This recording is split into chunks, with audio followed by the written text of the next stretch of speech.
Hello everyone and welcome to my very first live stream. Now if you're new to the channel, you don't know who I am. I am Steven Peters.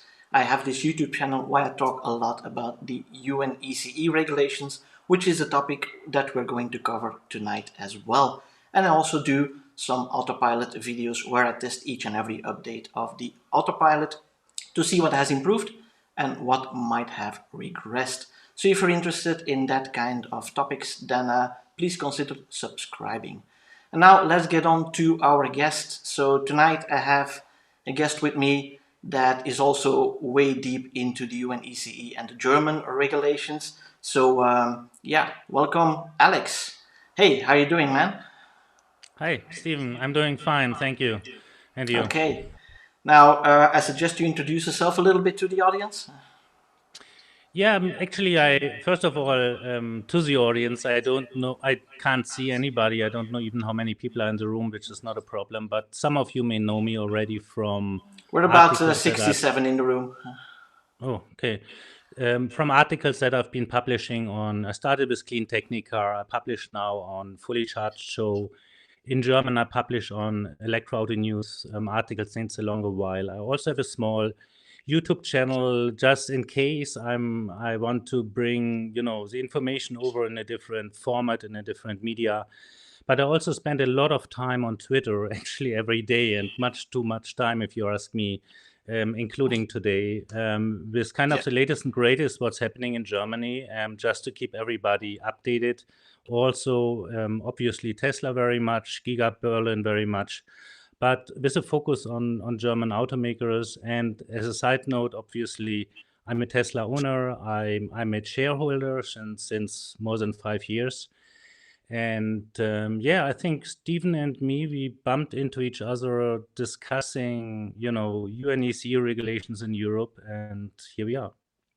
Yeah, exactly. That's I think about a year ago that we officially had our first talk, something like that, about the Right. regulations. And yeah, ever since we've been keeping in touch on that and keeping each other up to date.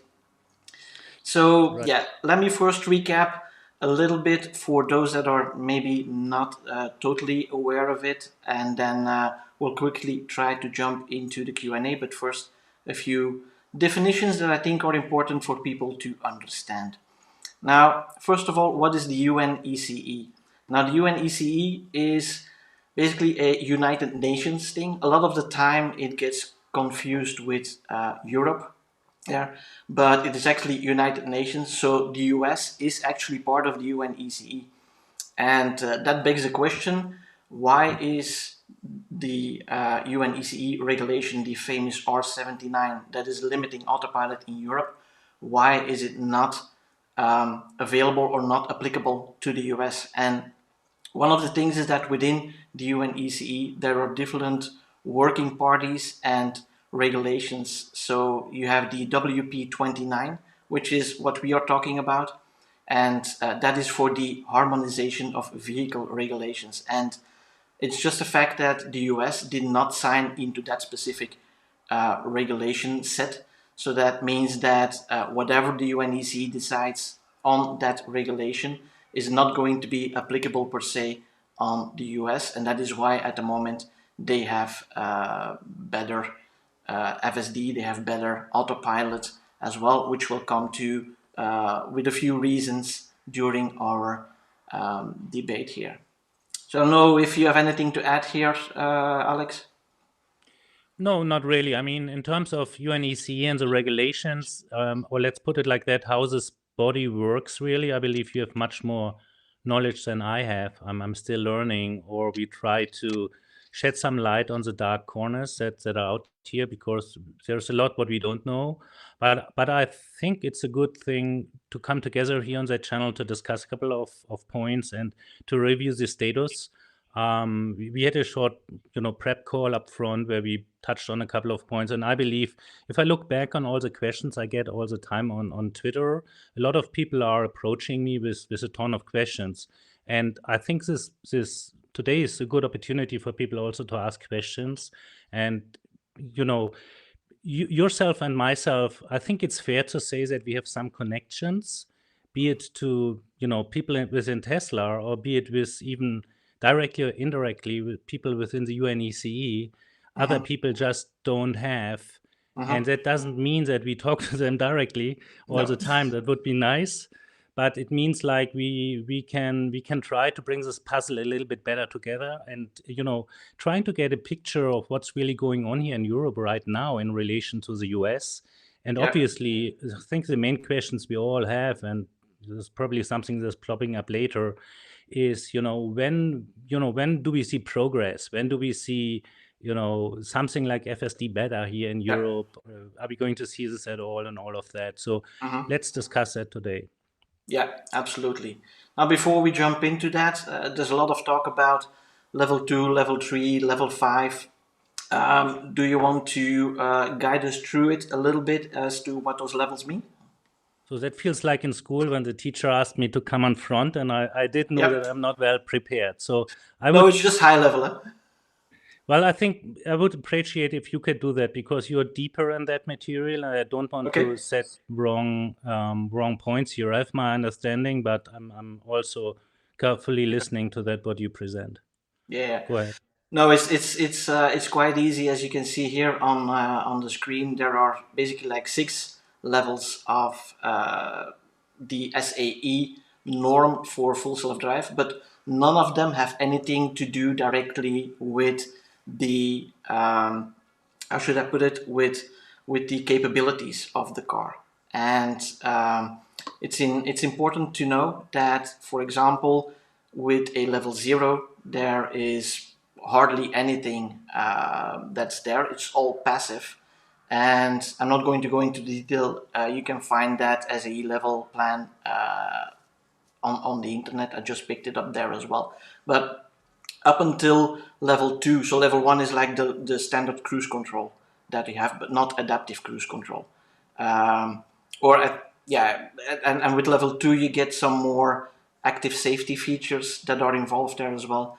As of level 3, then you can start taking your hands off the wheel. So up until level 2, you are obliged to be the driver, and you are responsible for what is actually happening with the car. Now, as of level 4, then we're talking about full self-drive.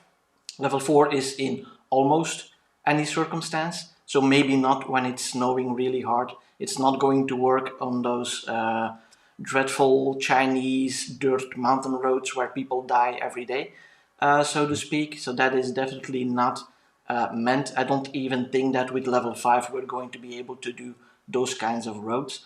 But with level 3, which is coming up, and we already have some basic level 3 up until 60 kilometers an hour that is approved by the UNECE, and that's basically just a traffic jam, but in theory you could pick up your laptop and start working during that traffic jam. Now, of course, there are a lot of things involved here, like active driver monitoring, which Tesla currently does not have, not even with the current interior cameras. Now, I believe, Alex, you had some information about those interior cameras as well, or some thoughts about whether or not we could use them? Maybe just, first of all, maybe just to add to that, I think it's a good description you've been giving. What we see right now is mainly level 2, for instance, with Tesla AutoPilot, but also some other systems are capable to do that. And level 3, as you indicated, is in Europe. I think it's restricted just only for streets like autobahns or highways with at least 4 tracks. So, and with a divider in between, in the middle, and where a pedestrian or a bicyclist is not allowed to drive. So if you bring this together, you end up with an autobahn by definition, right? So therefore, they've been saying, the UNECE have been saying that's allowed it for this kind of roads. And that's just then for autobahn up to 60 kilometers per hour. And that's exactly what you said. So that means you just only can use it on an autobahn in a traffic jam, actually, because on an autobahn or on a highway in Europe, it's just not allowed to drive below 80 kilometers an hour. So that explains their regulation. And for that time period, you indeed can, take your eyes off the road and the responsibilities, the liabilities on the vehicle. And this is an important differentiation. There was lately a YouTube guest, which is George Hotz from Comma AI, and he was making a very good statement, like saying it's a myth that the levels have anything to do with the capabilities of the system, because all what they do is to define the level of liability for the automaker. So this is a very, very important and accurate and true statement, because what does it mean? It means like level 0, there is a full responsibility on the driver, period. And that goes up to a certain level. On level 3, as I just described, it's a moment when you're in a traffic jam below 60 kilometers on the Autobahn. The responsibility, the liability is really on the manufacturer. So if you have an accident in that situation, you can just say, okay, not my problem, guys. You said I can take my hands off. I did. So we have here now an accident. There's high costs associated. It's your problem. And if you go up the ladder, 4 and 5, it's even more liability. So, and this leads me to the a little bit to the letter that we've just seen from Tesla to the US regulators. Not sure if Yeah, this one turned into here, the right? right way. Yep. So some of you have probably seen there was kind of a big fat campaign, which I would call it, from the media about a lawyer from Tesla in public stating that the system is only level 3 and will remain level 2 and will remain level 2, and they don't even intend to improve it from here. And there's been articles around it, and obviously Tesla Q was really happy to jump on that. Exactly. But if you read this letter carefully, you have to understand that it is a legal letter from the legal department from Tesla to the regulators in the US. So this is all about liability and not about capability. If you have questions about capabilities, we all probably have seen the videos from Full Self-Driving Beta, where the car is doing already amazing stuff. Yes, it's still not 100%, but I think everybody understands that Tesla is aiming for getting there, and Elon Musk is talking all the time about it. So it's kind of ridiculous to claim that Tesla has no intention to get to a much higher autonomous level. So that created a lot of noise, and I just want. I mean, is that you want to sneak in here, Stephen? Yeah, I mean, I just saw a comment from Ramon here on screen. Says Tesla isn't capable to technically achieving that in a few years. Now, during our preparing call, we also had a brief discussion about what it is actually going to be like, the exponential growth that we are seeing. So right now, and Elon Musk has been saying the same thing. I'm not an expert in artificial intelligence, but I do know a few basic things about it, and it is indeed the hardest part is to get your basis right. Okay, so as they say, if your roots are strong as a tree, you can survive a lot of things, right? And what Tesla is doing now is actually solidifying that base, getting those roots right. And then it is indeed a question of so many thousands of corner cases that need to be fixed. And that actually kind of brings us to another problem within the UNECE, and that is the way that UNECE is approaching this entire regulation. I mean, what they try to do is they are trying to regulate artificial intelligence in a way that is pure functional programming. So they want to describe each and every scenario that they can think of, and they just want to say, okay, if this, then that, and if this case, then that, and else, then do this. And they want to create such kinds of structures, which is good when you create and you write an algorithm yourself, you program what the car needs to do. Now with AI, and Andrei Karpati has said that many times, and I appreciate the link, Alex, that you sent earlier to that podcast. It was indeed really interesting. Um, AI works differently. It's a neural net. It's a decision that does not go via a tree-like structure. It is a decision that is weighted, and it is a big decision tree with multiple nodes connecting to multiple nodes. And yeah, just trying to describe each and every situation on the road that way is not going to work. And that is one of the main reasons why autopilot is being held back within the UNECE. There are, of course, others like liability and things like that. We can talk about that in a little bit. But it is also important to know that the way they are trying to do it is just not fit for the actual technology, and that poses quite a problem. Now, in February, I think, there was one of the proposals or one of the progress documents that was being published. Was the first time that somebody, I can't remember exactly which party it was, that actually talked about, hey guys, we are doing this all wrong because artificial intelligence does not simply work this way. And almost all automakers, I think all of them that are pursuing the full self-drive are using artificial intelligence to do that. Um, so yeah, that's a little bit background on the UNEC and why it Yeah, is yeah. not doing. But also, I think you had also an point of view on that, Alex, as to responsibilities of the committee itself, huh? Right? Yes, but before we go to the UNEC committee, quick short note about the liability challenge here. So we really have to understand that the letter Tesla has said is not about capabilities, just about liabilities in the USA.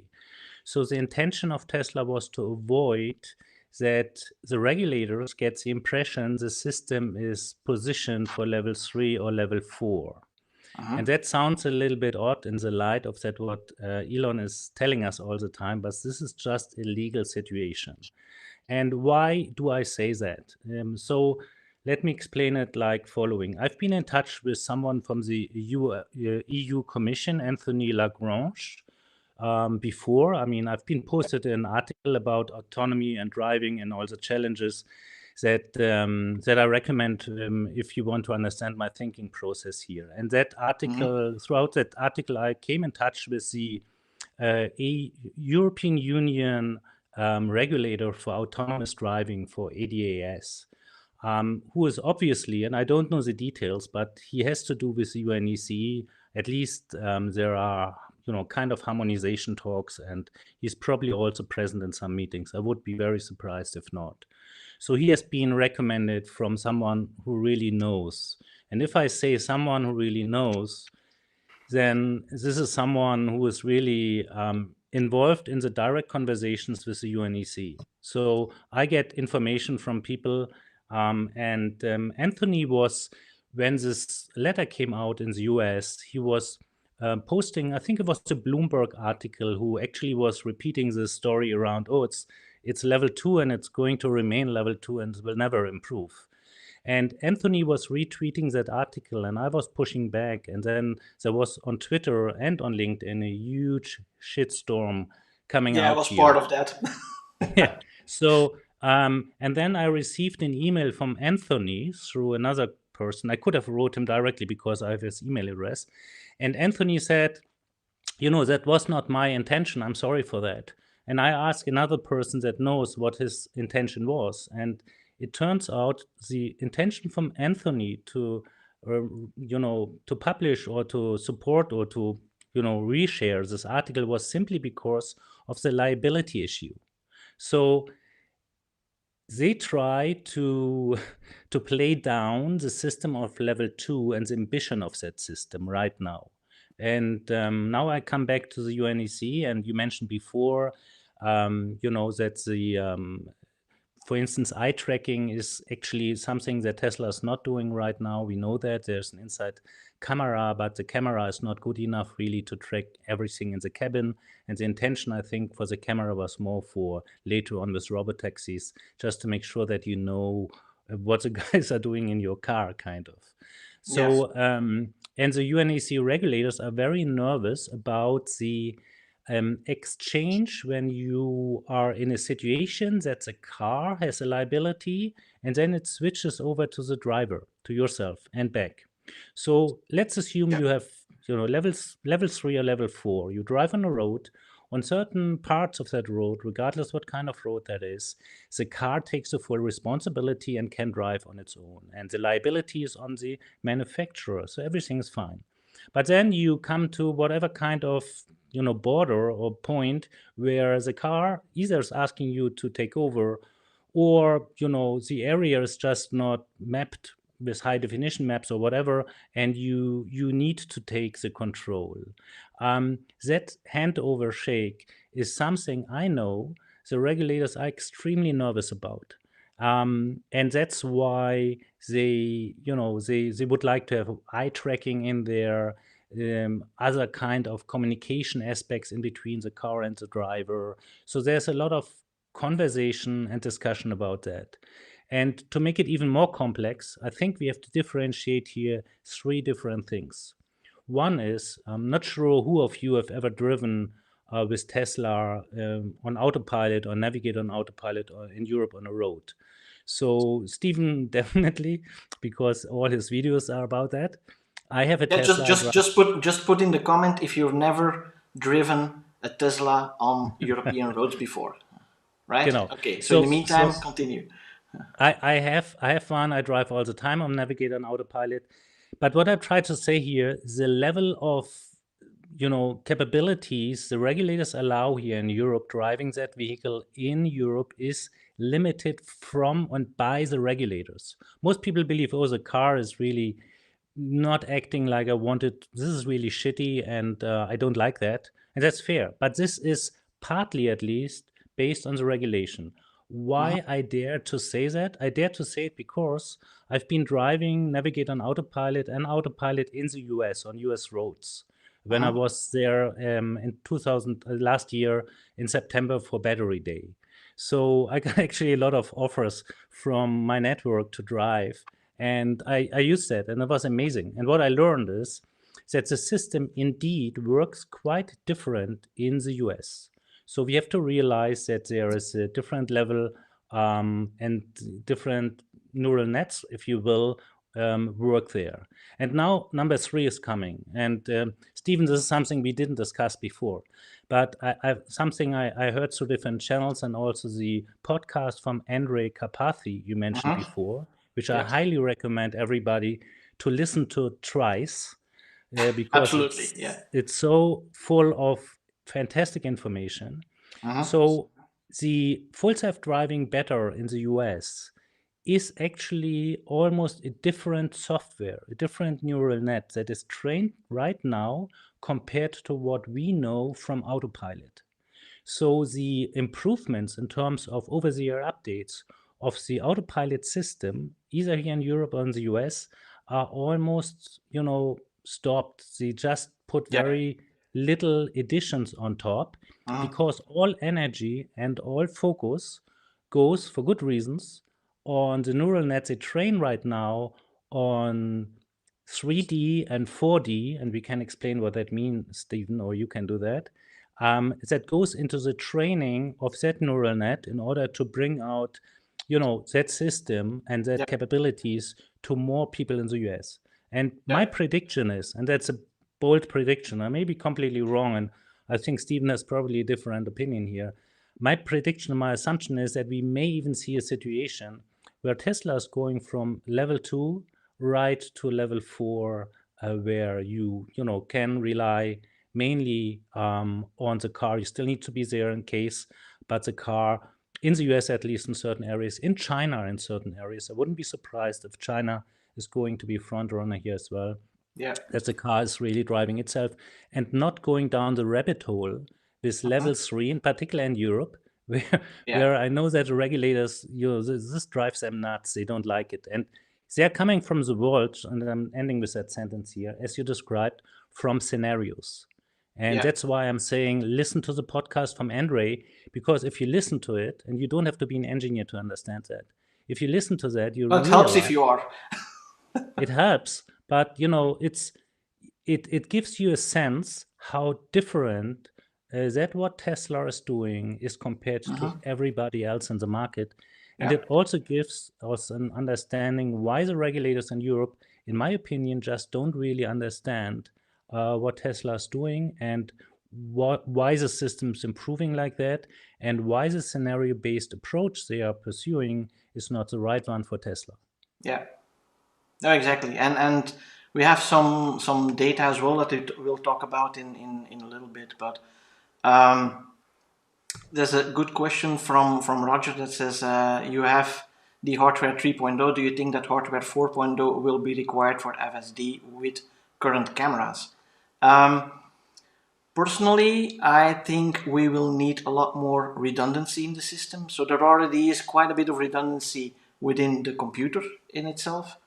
But I think within the sensor suite, we're going to need a lot more redundancy.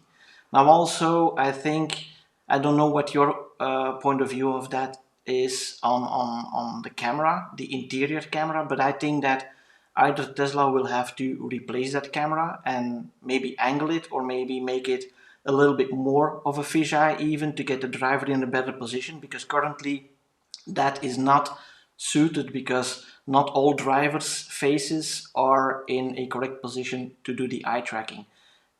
So maybe there comes a second camera that is purely focused on the driver. And very maybe we do have on the Model S the instrument cluster. Perhaps there could be such an infrared camera buried within that instrument cluster behind the steering wheel, and that could be another advantage of pushing that yoke steering wheel, so the steering wheel would never be in the way of the actual vision on the driver. So yeah, I do think that there is going to be a requirement for hardware 4 to really reach full self-drive. And I agree with you, Alex, on the fact that Tesla may jump from level 2 to level 4, but I think they will do that probably in Europe. They will have like a long level 3 track in the US maybe, because it's easier there. But as you said, the important part here is the human-machine interface to make it clear, absolutely clear for everybody at any given time, who is responsible and who is liable for the behavior of the car. And that makes it very tricky, and there are a lot of situations that you have to try and make work, and you have to have all those outliers and all those corner cases to be able to make it work. But yeah, that's just a huge amount of effort, and I think it will be easier for any company, not just Tesla, but it will be easier to actually say, okay, let's skip level 3 and take full responsibility. We wait a little bit longer and give it like the Waymo approach, right? Waymo is a level 4 car. Yeah, in that respect, it is fully responsible. But level 4 means it cannot handle all situations. There was recently like this short video where a Waymo car got itself stuck on a parking lot, and they actually had to send somebody out to rescue the car, right? So that is still not the full self-drive that everybody's dreaming of. Like, it works in all situations, even in snow, even on dirt roads, even when there's a lot of fog, all that kind of stuff. It needs to be handled, but it's still a very long road ahead that we need to walk, in my opinion. So I believe, just to add to that, in terms of, and we talk liabilities here, we don't talk capabilities. Exactly, yes. What I'm not sure who of you have been in connection with law in the US and in Europe and in China, and I've been in my former business life quite a bit. So the simple logic in the US is, if you as a manufacturer are producing something that is killing someone or harming someone or whatever, they sue you in hundreds of millions of dollars very quickly. So in the US, liability by definition is much more on the manufacturers at start and the service providers. They put a lot of pressure on them, which you see reflected in all these amazing fines. I mean, VW paid billions in the US, but they just paid almost nothing here in Europe. So that is the logic behind. In Europe, it's the other way around. In Europe, it's like the manufacturer needs to prove upfront that the system is safe, and then it's regulated and approved and permitted. And once that is done, and something goes wrong, someone is dying or someone is harmed, that person or that company organization doesn't get a lot of money. So it's just the liability issue is a little bit turned upside down. In China, if you have a system that doesn't work and you harm people, you probably kill your company right away. I've been a couple of times in China. I don't know the details, but I believe that China and US are better suited to actually start with the existing hardware in the cars right now, given their legal regulation. That is my assumption, my wild assumption. And I agree to ARK Invest, to Kathy Wood, and to Elon, and to Andre, and a couple of other things who all say Europe will be last, unfortunately. And this has simply to do, as simple as that, with the regulation. I mean, streets are good enough here. I mean, yeah, it's diverse, and we have very small, tiny streets in some places, and others are bright, and line markers are good and bad. We have everything, but the same is kind of true in other places of the world. So that is not really the challenge. And what you indicated, Stephen, in terms of hardware 3 and 4, I mean, let's face it. Throughout the autonomy day, they already disclosed that they are in the process to design the next generation of chips for autonomous driving. That is, I don't know, how long is it? 2 years or what? Something close like to that. 2 years. I think it was March or April, something like that. So, 2 years ago. So that should be already on the way. Maybe they are already in pilot production or whatever. So I'm not concerned about that. I think yes, there's a difference between a chip and a computer. So but it is continuous improvement. They are never going to stop improving. Exactly. So I don't care really very much, and a lot of people are angry and nervous and whatever about here in Europe. That for instance, I don't have hardware 3 yet. Yeah, but the additional value I get, yes, the car would stop at a red light. That would be nice, but actually, to be honest, I'm not supposed to drive on a land street with a red light anyhow with the system. I do that. It still works, but the regulation, if there's an accident, I probably get a problem. I don't know. I mean, it's nice to have it, but if we put ourselves all in the shoes of Tesla, and we know what the mission is of the company, and Tesla would need to re-equip all the cars in Europe with hardware 3 right now, which obviously would be a lot of costs. And the added value in terms of, autopilot, navigate on autopilot, was just stopping on a stop sign, red light, and maybe there's a little bit more that I don't know, probably. I think I understand them saying, we have done it in Switzerland and some other places. I think Netherlands, even, Stephen, you can confirm probably. But that's it, kind of. And I'm not nervous about it. They may jump from hardware 2.5 to hardware 4, as you indicated, when the moment is right. But unfortunately, and I think that's been a process in my head in the last 2 months, and I'm a positive thinker, so I'm more a can-do attitude here. But I'm more concerned than before about the regulators allowing more capabilities for us here in Europe, given the existing information we have. Yeah. Now, Michelle has a good question or good comment here. It says, hardware 3 is going to be enough. Listen to Lex podcast. Internal camera has no function for FSD. Don't get it either. Well, it is true that the internal camera has no function whatsoever for FSD. But it's the UNECE, especially for that level 3 regulation, that the UNECE demands such camera inside to monitor the driver, to see if the driver is attentive at the moment that he needs to take over. So it's a little bit contradictory, like you can take out your laptop, start working, keep your head down.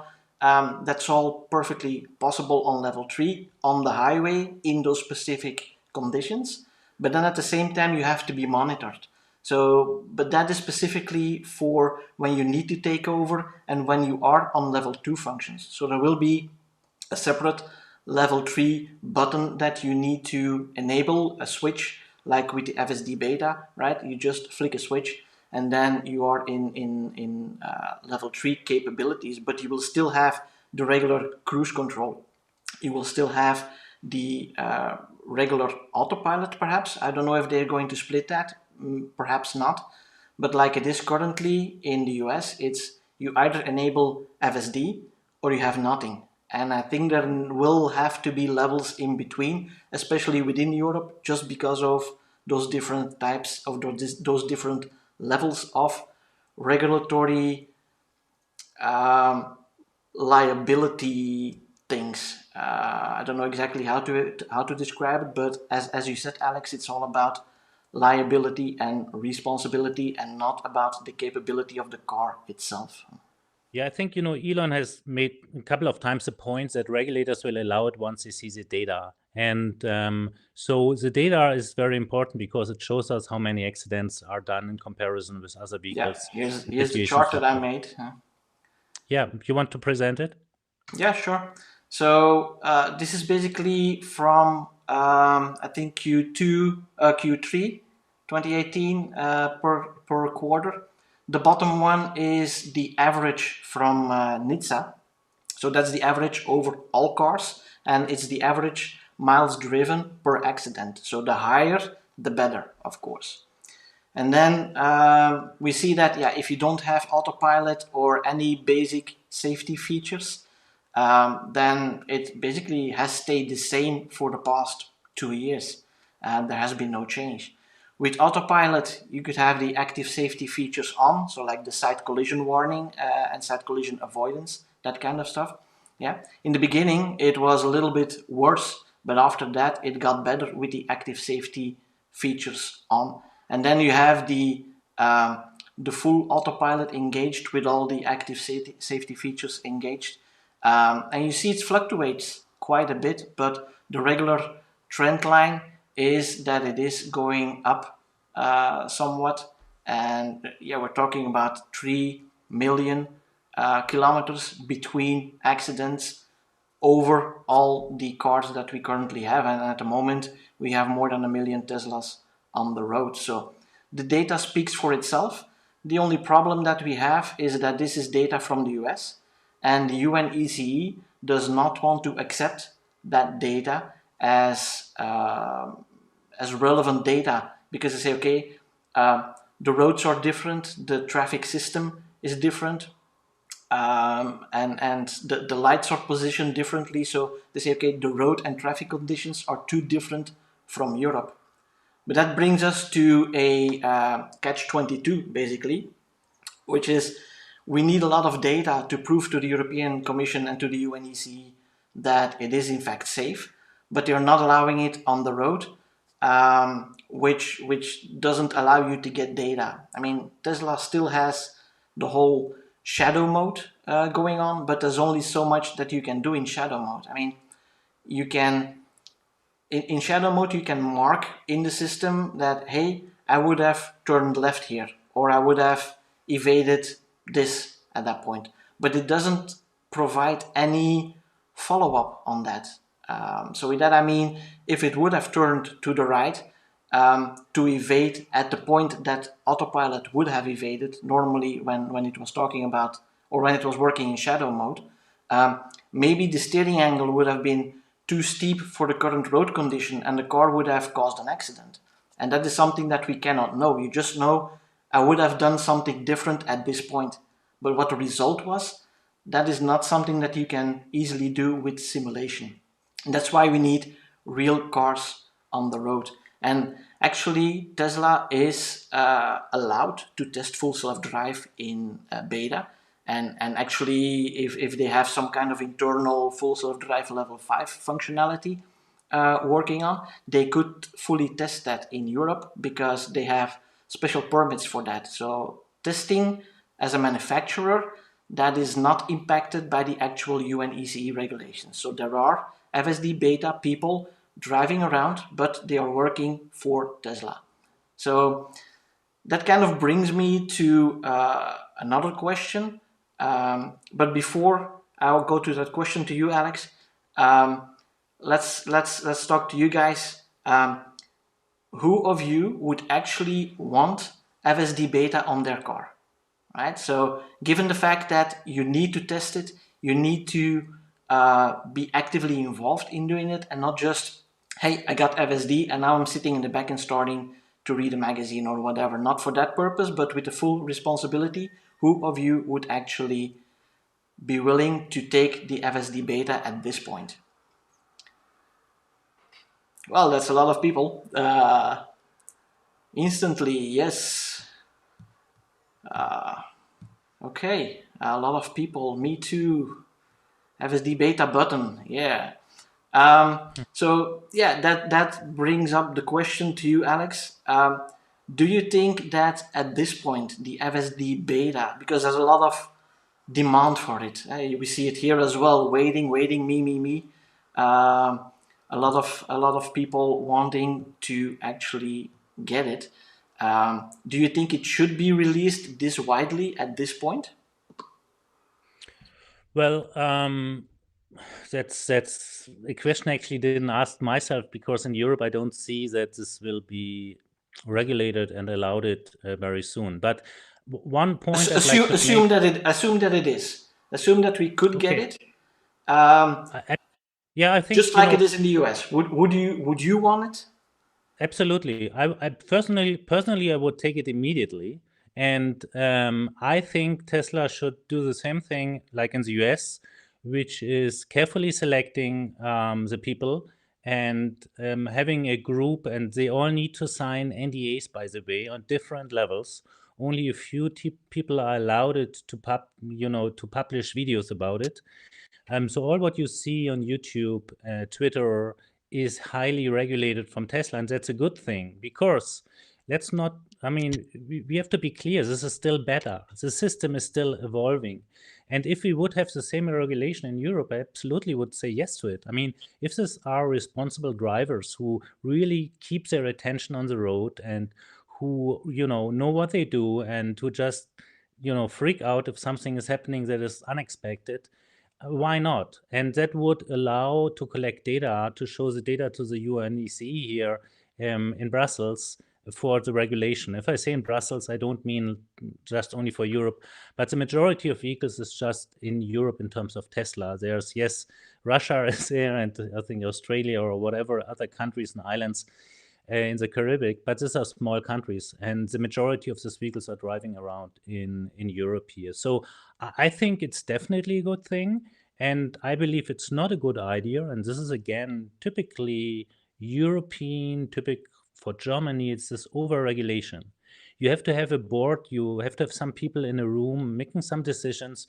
Nobody knows what they really decide and on what kind of criteria they're making decisions. Nobody can listen to what they present there. It's just crazy.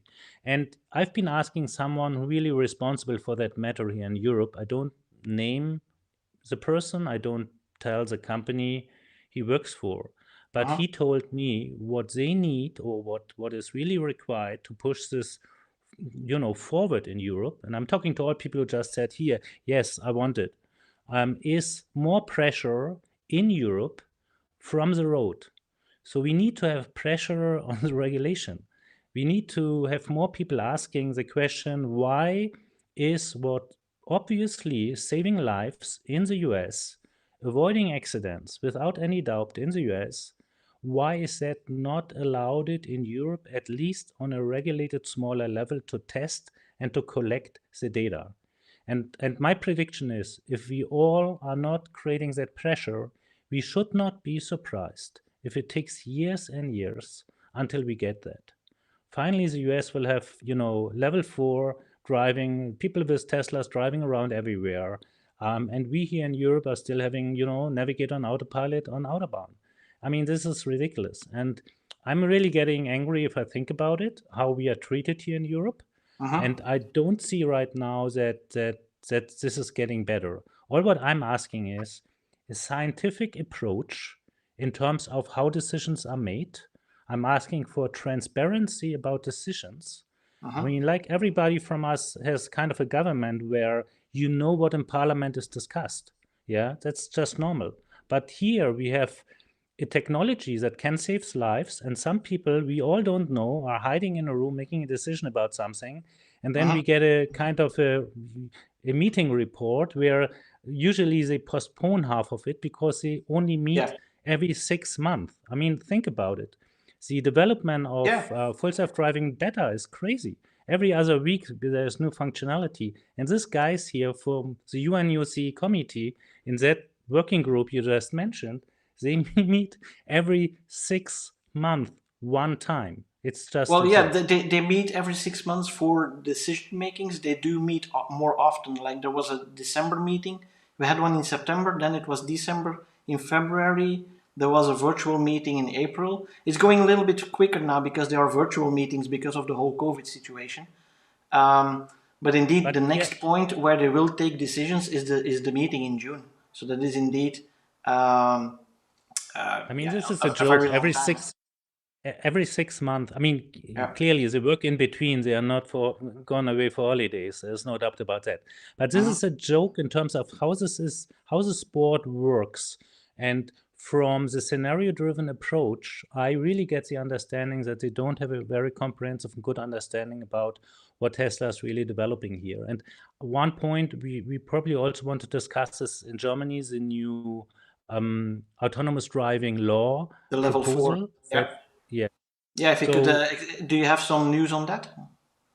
well, I've been searching the last days whether there's something new out there, and there's nothing new, and I'm not really surprised. So, uh, I have some background information. So, I think it's about 3 years ago that Germany already approved a first law, but that law did not really make it on the road, if you will. So this was more what we call here in Germany paper tiger.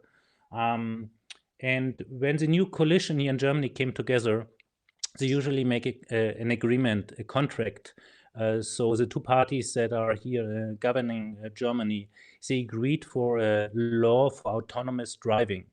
And this is this is the reason why we've seen this law proposal, because their governing period ends end of this year, so in autumn. So they've been kind of, this was the last thing they have to get off their table. Therefore, they've been pushing that. And the Minister for Transportation, Mr. Scheuer here from Bavaria, he was outlining a law that allows level 4 autonomous driving, which sounds awesome, fantastic, and we've been all excited about it. But if you look into the small print, you see there's a lot of loopholes and a lot of challenges out here.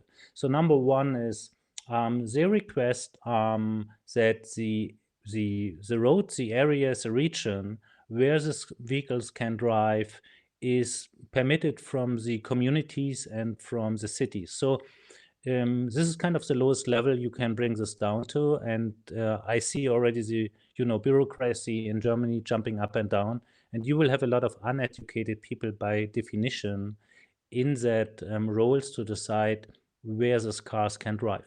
And the use case that is outlined in this proposal for a law, it's not a law yet. It's a proposal that has been approved from the governing parties. And because the majority is very clear here in Germany, there's not really much doubt on my side that they will bring this to the through the two chambers within this year. So they plan even to do it before the summer pause. But usually, I would rather expect September or October or something like that. Yeah. However, the use case they have outlined is kind of people mover.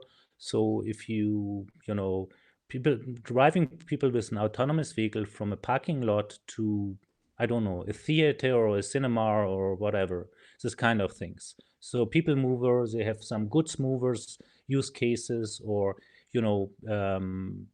things like that. For instance, also parking automatically. What Mercedes-Benz is doing is this one parking house in Stuttgart is also this kind of use case. So, But it's more technology inside of that parking lot than just an empty parking lot where the car can drive itself. Huh? this parking lot is filled with very expensive sensors. So it's a totally ridiculous use case. You just can't afford it. doesn't make any sense. It It's a doesn't showcase, it huh? doesn't scale. It's a Yes. total showcase. And the other thing which is really worrying here is this technical oversight thing. So they ask for a technical oversight that can stop and steer the car if required. And because of that, they are asking for an all-time online or all times having a signal situation. So Yeah. which is in particular in Germany a challenge because we just don't have everywhere a good, network provider signal. So cars will gonna have challenges on certain parts, even on the autobahn, to be connected. Personally, I think that this is a great opportunity for Tesla to incorporate Starlink into their cars because they are then in full control of the data contracts. That's costing them a lot of money if you count that million plus cars that you're Yeah, doing. It also will eliminate the problem once we have the full 11,000 satellites already, of course, not at the moment, but it will also circumvent the problem that we currently have with roaming.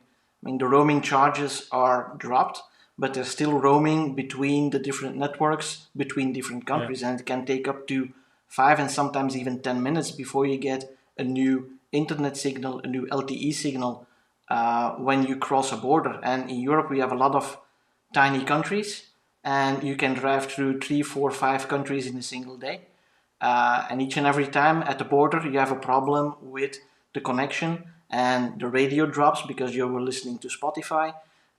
Sometimes the navigation starts acting wonky and doesn't update the traffic situation anymore and that kind of stuff. So I think there's a good incentive for Tesla to, once they have the Starlink up and running, to make a mobile version of it and just incorporate that in the car. yeah. I think technically it's probably possible, but there are challenges around the bandwidth and how many signals you have in a certain area because the bandwidth of the satellites is not that big. But I am also, a little bit negative about that approach. I thought it was a good idea as well when I heard it, but at the end of the day, Elon made very clear that this is just not suited for cars. Mhm. And last not least, if you look at this proposal for a law in Germany, it's kind of designed not for passenger cars at all, and this is more like a bus driving in between the city center and the parking lot out of the city, something like that. Um, and therefore, I don't think that this will be a possibility for Tesla to enable level 4 in Europe, even if they have it and could do it. I Mhm. believe this will be. It's a nice showcase, and Germany is all the time pretending to be leading, which is a big joke because Yeah. all the people with a brain about autonomous vehicles have been going to California, and because they know that they have here a ton of problems to do that, and the German Yes. automakers obviously reaching out here, and actually there's a myth here that the German automakers are hindering German this law and these regulations to keep Tesla out. I have a couple of very strong indications and information from people who know about the situation that this is not true. I actually know that BMW and Audi have been fighting together with Tesla at the UNECE to get some regulation through.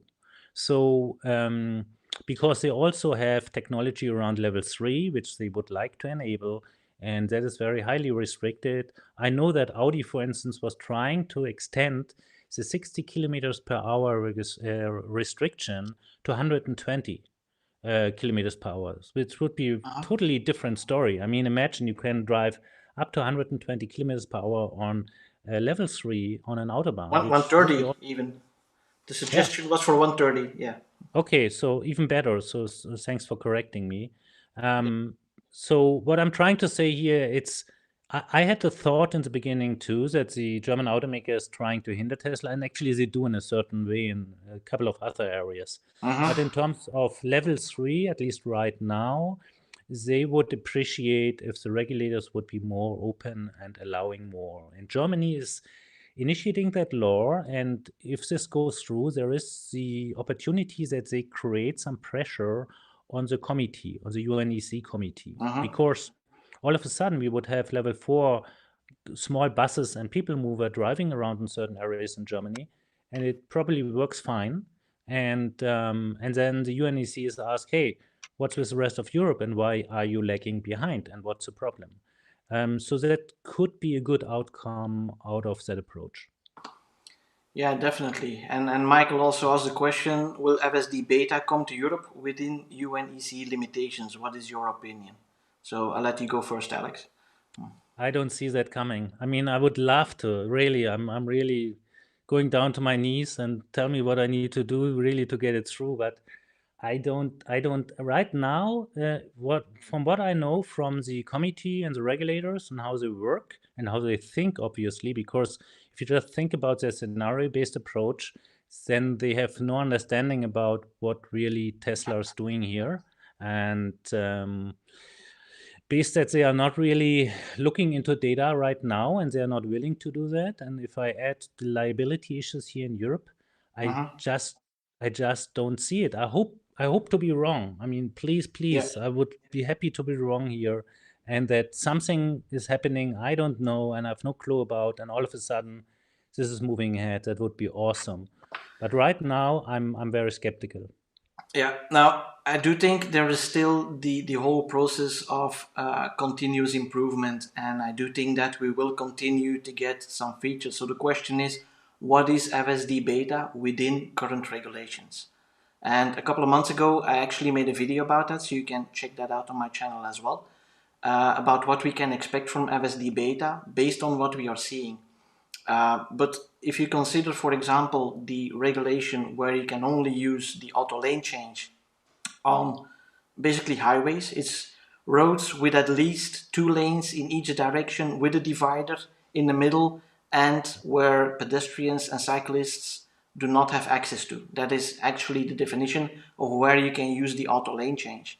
So that excludes basically all local roads. So FSD beta, driving around in city streets, changing lanes, even to merge into a lane that you need to go in to turn, that is not even possible. But assume that we can still do that, for example, with manual lane changes. So we just hit the blinker and it will actually still do that.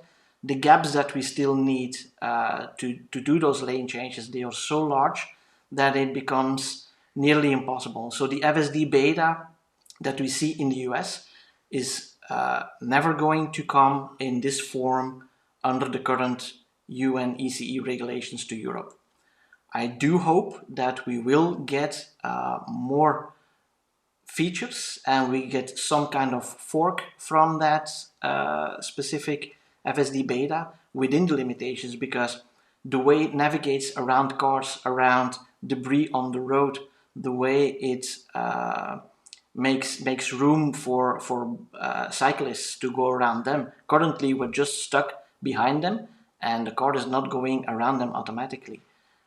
So those are improvements that would be possible within the current UNECE regulations, and I hope that Tesla finds some way to make a European build or a UNECE build that will Yeah. allow those things.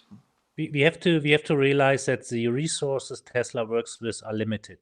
So Yeah. Andre's team is not unlimited in terms of what they can do, in terms of people, in terms of hardware, and in terms of smart brains. Let's put it like that. No, So I agree, but on the other hand, as some of the people online commented, we paid for it, so we should be getting something that yeah, is, or as much as possible, that is possible within the regulations that we get.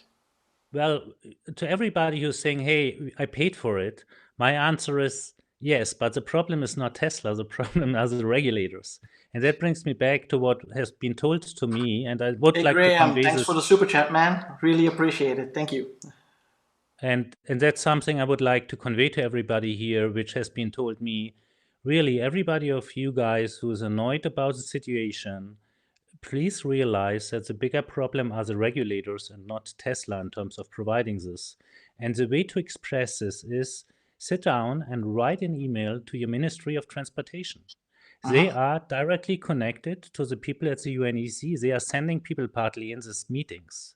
So you should really explain that you're pissed off or whatever, and that you don't understand what the heck is ongoing here, Yeah. and show the data from Tesla in the US, ask the right question, so that the people understand really they need to ask the regulators what's going on. I'm not defending Tesla here. I fully understand this. Just trying to be realistic. And right now, Tesla is trying to push full self-driving better, and probably later on full self-driving really through as fast as they can. So because there's a lot of money to be made with that, we all know this. So therefore, the main focus and the resources will be on the countries and regions where the regulators are more likely to approve that. And for that reason, I have a little bit of negative point of view here about Europe, and I'm sorry to say that, but I'm really a little bit the downer here in terms of that I have question marks what kind of improvements we are going to see in the future, because again, it's two different systems. The 3D that Tesla is enabling right now with full self-driving better is nothing else than using the camera pictures from all cameras and bringing them together in a holistic picture, in a bird's eye view. And you have overlapping areas from that cameras where which are great because the neural net can double check certain elements in there and create a much more precise 3D picture. Yeah, and positioning of the object. Exactly. And on top of that, you have 4D, which is these frames are moving over time. So you have a moving picture on a bird's eye view where you see objects moving in certain directions. And the next step is then that the system will be able to predict, yes, I'm using this word, predict where certain objects in that scene where they are moving with what kind of likelihood. When you have that situation, you're going to see a couple of very crazy things, positive things happening, because the car can almost look around the corner because it can predict, like we do when we drive, what is happening with that bicyclist driving around the corner outside of our sight field. And there's another car coming, there's a truck coming, we see the roof from that, and so on and so on. So it's pretty amazing what they expect to enable with 4D. And I'm very excited about that. But again, this entire setup of the programming of the system, of training the neural net with data that they have in a variety nobody else has. I'm not really talking about the billions of data, because most of the data is actually not used to train the neural net. The beauty of Tesla is that they can do this queries out of the system and asking for certain situations that allows them to train the neural net for certain driving situations. So it's not that important that they have billions, but the data they can extract out of that are applicable for a certain training situation, this is something nobody else has in the market. So my conviction, I said this today on Twitter, my conviction about full self-driving to be enabled, let's say in the next, I don't know, 12 months, 18 months, is very, very high. But my conviction about Europe is just because of the regulators really low. And there's not a lot what we can do about it, but this is a start. I mean, this live session it's kind of what you said from the beginning. We need to make a difference between the capability and the regulations. Right? The car is more than capable of doing a lot of things. What we see in the US right now is it's coming close to actually level 4 capabilities. There is still, it's beta and it still acts wonky, but a lot of what we see is approaching actually level 4. But we still need the oversight. It's not good enough. The data has not been proven enough. And especially even in the US, they're still saying, okay, we're going to keep it level 2 for a very long time. And then with level 3, like we had in this letter here, it says we will follow the iterative process and we will go through the validation with regulators as well. Absolutely. And I think we all have seen the videos, and there are fantastic videos where everything goes very well. And then there are other videos where we see, okay, here's a little bit that's not perfect, and here it's not perfect. Although I have to say, in these videos, and I would like to differentiate that, and I know this from our own experience. And Omar was pointing this out, I think, very nicely in another session. There is a situation of not feeling very well how a car behaves in a certain situation because it drives very, very close to a corner or to another car or whatever.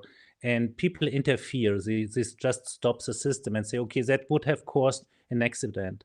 But I'm not 100% sure in all situations that really would have done that. And I'm talking from experience driving Navigate on Autopilot through a really very small lane in a construction area on a German autobahn with 100 kilometers per hour where it was allowed it.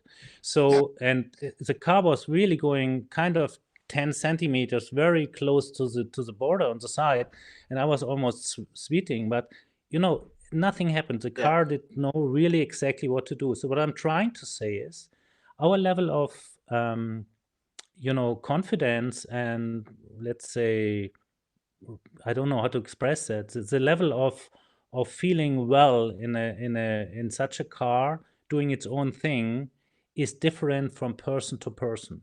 Some people will just take the risk and say, I tried it 2 times before. I know it works. There's no problem. And other people will interfere very early on. So what I'm trying to say here is, first of all, I think full self-driving beta is not perfect yet. But it's getting better and better kind of every other week, which is amazing. And if it continues with the pace we've seen in the last, I don't know, 2 months or so, then we're going to be on a very high level. Still, we are not going to see Tesla release this for everybody as full self-driving because just let's imagine one accident is happening for whatever reason.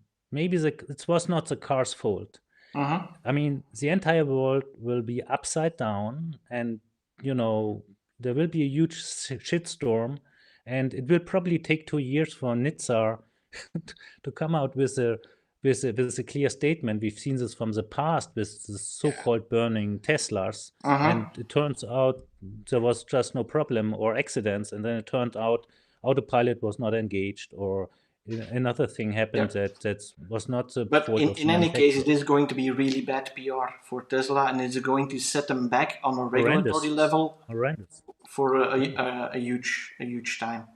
Now we have to watch the Probably time here. We're already 1 hour and 17 minutes in. So let's take a few more questions, and then we close off with what we can do to change the initiative and how can we get things moving. So first, we had the question from Graham. So can you post links to the UNECE regulations and the updates/minutes for us to read?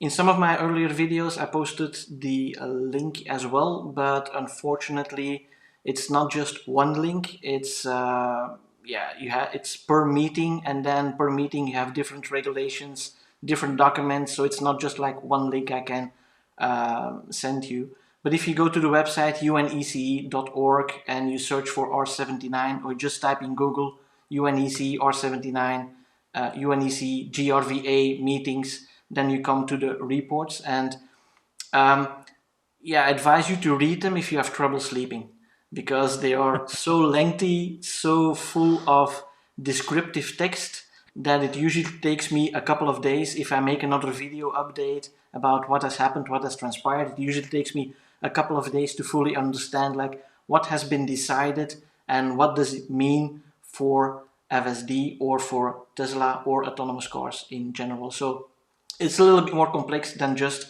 having one link to share, unfortunately. I think communication is really weak. So UNEC doesn't really want or intends to communicate a lot. I mean, this is what coming across. I just your sentence. I mean, if you read that, it's really you just don't really know what they are trying to tell us, and it's not very helpful. Okay, we have another question here from Michael Hoppe. What is the reason that the Tesla cannot do lane change on the Autobahn? Are you expect this to change in the near future by UNECE regulations? Well, actually, it is capable of doing that. It's just not capable, well, it's just not allowed to do the unconfirmed lane change at the moment. So at the moment, the regulations say that the driver needs to initiate the maneuver. So it's the driver that is in control. It's the driver that needs to see and watch the surroundings and then initiate the maneuver. That is the current regulation. The car is perfectly capable of handling that by itself. And in fact, the unconfirmed lane change is actually on the table since, let me think, I think February last year. It was put on the table for the first time, and then it was just wiped off the table directly. It was put on the table in September again, but then it wasn't discussed because of lack of time. And so now it's probably only June before we can get some kind of decision on that potentially. But there is no agenda yet available for the June session. But So I just to hope add that to that, that answers the question. just to add to that, the regulation doesn't allow to do the lane change as, for instance, in the US, where this is getting much faster and smoother. If we look at the lane change here in Europe, it's like grandpa's driving, which is crazy. So I think you know the numbers better than me, Stephen. How many seconds? I think 5 seconds or whatever. Or the lane change needs to be. Uh, there are two things. So first of all, it has to react slowly. So the car, as soon as you initiate the lane change, then it needs to wait for 1 second. Then it can start moving towards the line, and then it needs to cross the line between 3 and 5 seconds. And after that, it has 5 seconds to complete the maneuver. But at the same time, the gap behind the car is calculated with some very complex formula. But basically, I calculated it in one of the videos, I think from 2 years ago, something like that, in August. Definitely watch that one because that has all the details about the regulations and why the car is behaving the way it does. And nothing really much has changed in that. But there I calculated that if you drive at 110 kilometers an hour and a car is approaching from behind at 120 and you want to cut in basically, then you need to have a gap of at least 35 meters behind the car. And that is something that in real traffic we hardly ever get. If you get a little bit of busy traffic, it's impossible to use the auto lane change at the moment. And if you compare that to the S, they only need about 6 meters behind the car, so an additional car length, and that's it. The reason why they do that is from a safety perspective. What if the car needs to brake for you? That the braking of the car behind you is not uncomfortable or not an emergency braking situation. So that is definitely something that really hinders the auto lane change and the unconfirmed lane change at the moment in Europe. But on the other side, if we look at the same system working in the US, it works perfectly Great. fine, very smooth. Nobody's complaining ever anymore. Yeah. And these restrictions you just described are made from some people in that committee who believe that they can define what the best situation is, how cars should behave on an autobahn. But we all know that this is sometimes, the world is different. The world is chaotic. And we also have to realize that 1 second is for a human a long time. But for a computer, the computer is much faster in terms of doing the right reactions. So therefore, it's a different measurement being used here in terms of regulating that system. So I've high And again, critics it's going back to those scenarios. We have the human scenarios, and we want to apply each and every one of them to the system. Yep. Okay. Agree. Another question here from Roger. How is the UNECE group manned? Who elects these individuals? Very good question. I like that because I've been asking exactly the same question in my article. I even said, I don't. It's okay if we can't listen, which is maybe too much asked. But how do you set this group together? Who's responsible? How is the decision made? How is this voted? Is this kind of 50% and that's then a done deal, or it's 2/3? And who are these people? And I have a few names, and you have a few names, Stephen. But it's a pretty strange unclear processes work for me. Alex, sorry to interrupt, but we have names of the people that are involved in the talks. As far as I'm concerned, I don't have names of the people that are actually taking the decisions, because that is somewhat of a very closely guarded secret. It's almost like the Illuminati, so to speak. It's impossible to find it. I've been searching for 2 years for the exact people, the names of the people that are involved there. We have François Guillard, or Guichard, I think, who is involved in that, and he's the head of the entire UNECE committee for transport, but is not really in detail involved in the GRVA meetings that are actually discussing this specific But topic. maybe there's, yeah, I agree. But there's one important point here to be made for the audience, which is that I have been told after my videos and after my article that my message has been heard. And the people Great. who informed me have the right titles. So what I'm trying to say here is we may feel a little bit, let alone, and we don't know what these guys are, but they listen to us. And we also know that some pressure that we created has created some internal conversations. So what we do, and Not all even this positive. video, may have an impact. We should not underestimate. Let's hope so. What we can do, and we should not stop trying. That's, I think, very important. Yeah. Again, Cormac, thanks for the initiative, and thanks for the super chat, man. Really appreciate it. So yeah, let's see for a couple more questions. Pablo wants to know, do we have any news about the conclusions about the December meeting? So yes and no. The news that we have is actually that December, January, and March, March. The session has already transpired by now. Those are meetings where there were only progress reports. So there were intermediate updates. There were working groups that were assembled to discuss specific topics in more detail. So that has happened, but no decisions have been made yet on that level. So yeah, again, Frederick, thanks, man. Really appreciate it. Really appreciate your subscription to the channel as well. I love your comments always. Thank you. So yeah, let me see if there are some more questions here. What about summon on parkings? That's also a good one. What can we expect from summon on parkings? Will that improve? What do you think, Alex? Because that's not the public road. That's the reason why we currently have summon, but it's not working really well at the moment in Europe. It's at most a party trick at the moment. So what do you think? How will it evolve? And will it actually evolve? For me, it's a very useful capability to drive the car into a tight parking lot and out without squeezing myself in my car if others are parking close nearby. So therefore, I think it's a good one.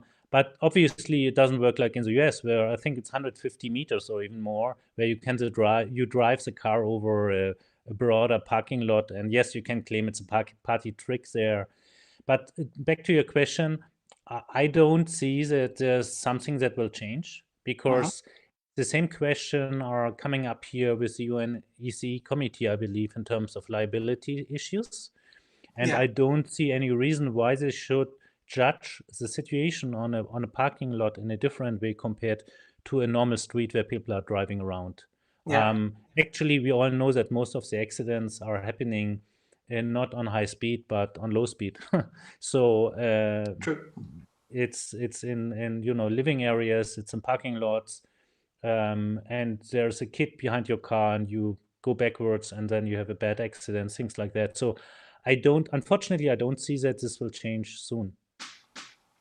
Yeah, no, I agree. It is again part of regulatory approval and part of liability.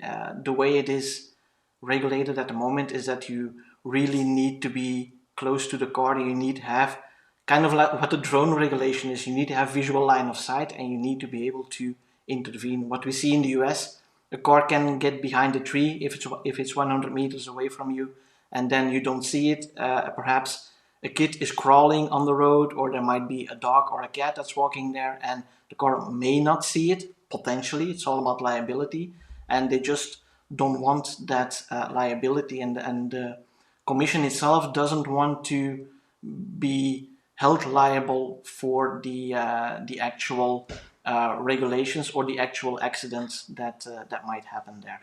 That's actually a very important point here too, that the regulators are so careful because they don't want to, to be responsible if something is negative is happening. So they rather stick with the existing situation we have on our roads and accepting all the fatalities and all the accidents we have on our roads every day, simply because nobody can accuse them of having done something wrong. And that's why I'm questioning the structure and the bonus malus system these people have should be aligned with reducing the accidents on our roads. And right now, how they operate, I don't see that. Yeah, okay. Cool. So yeah, we've been at it for about an hour and a half. So I suggest we wrap it up here. Maybe we'll do another follow-up session in the future. But to wrap it up, Alex, what can be done? What can we do according to you to put pressure on it to keep things moving forward? What are the advices that you would give to the viewers here? So this is not my advice. This is what people dealing with this matter day in day out told me, and this is we need to create more pressure on the regulators and on the ministries of transportation in each single country that is in charge here, to the best extent we can. And we should argue with reducing accidents, reducing harm for people should be the number one priority. Right now, how the UNECE works, they are not aligned with that objective.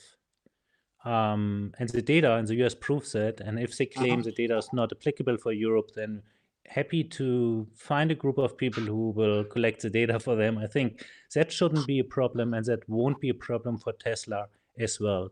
So this is number one. Number two is I appreciate, Stephen, that you bring the team here together and you probably continue with this kind of chats and videos.